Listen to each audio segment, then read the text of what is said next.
আসসালামু আলাইকুম। তো আমরা শুক্রবার আজ সকাল সকাল আসছি আমাদের সময়ের বাতিঘর সংগঠনের পক্ষ থেকে। আমাদের যে ভাই শফিক ভাই গত কয়েকদিন আগে খুব গুরুতর অসুস্থ ছিল, এখন মোটামুটি আল্লাহর রহমতে ভালো, তবে রিপোর্ট খুবই খারাপ। ওনার অনেক ধরনের সমস্যা, কয়েক ধরনের নাম বলবেন। তো এই সমস্যা উনি বর্তমানে এই পরিবারে রোজগার করার না লোক। তো একটা মানুষ যখন রোজগার দেখা যায় 4 দিক দিয়ে 5 দিক দিয়ে রুজি করলো সংসার চালান জানা রুবিলে, আর উনি তো নিজেই একজন মেন প্রধান পরিবারে।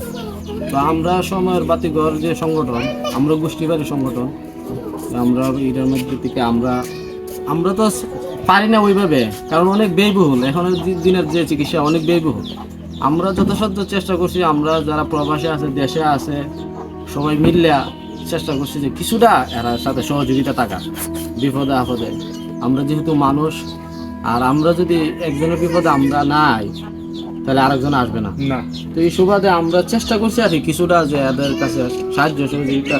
এটা আমাদের একটা দায়িত্ব, মৌলিক দায়িত্ব। আজকে উনির বিপদ আরেকদিন আমার হইতে পারে, আরেকদিন শাহাবুদ্দিন ভাই হইতে পারে, বলা যায় না কার কোন সময় রোগ হয়। তো এই সুবাদে আমরা চিন্তা করলাম যে ওনার পাশে দাঁড়াই। আমাদের সময়ের বাতিঘর সংগঠনের পক্ষ থেকে আমরা থাকার চেষ্টা করি আর কি মানুষের। তো এই সুবাদে আমরা একটা ওনার এই পরিবারে একটা মেশিন দেওয়ার চেষ্টা করতেছি, সেলাই মেশিন, আর কিছু অর্থ নগদ হালকা পরিমাণের অর্থ দেওয়ার চেষ্টা করতেছি। আর আমাদের সময় আর ভিডিওটা মূল করার কারণ হয়েছে গিয়া যে এমন না যে মানুষ দেখানো। আমরা এই ভিডিওটা করার কারণ হয়েছে গিয়া যে মানুষ দেখলো, জানলো, সবাই উদ্বুদ্ধ হইলো। কারণ মানুষ কিন্তু বাঁচে না, টাকা পয়সা সবসময় থাকে না।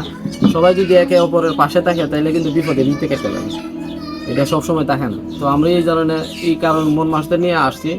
আমাদের যারা বাহিরে আছে প্রবাসে, তারা সবসময় উদার মন প্রকাশ করে, তারা সবসময় বিপদে আপদে আগানোর চেষ্টা করে। আমরা যারা দেশে আছি আমরা আসি সাহায্য সহযোগিতা, তাদের পক্ষ থেকে আমরাও চেষ্টা করি কিছু টাকার।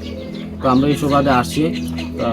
আমরা সময়ের বাতিঘরের পক্ষ থেকে সুবান বের কাছে গেলাম, তো ওনার কাছে কিছু অর্থ আমরা প্রদান করলাম গার্জেন হিসাবে।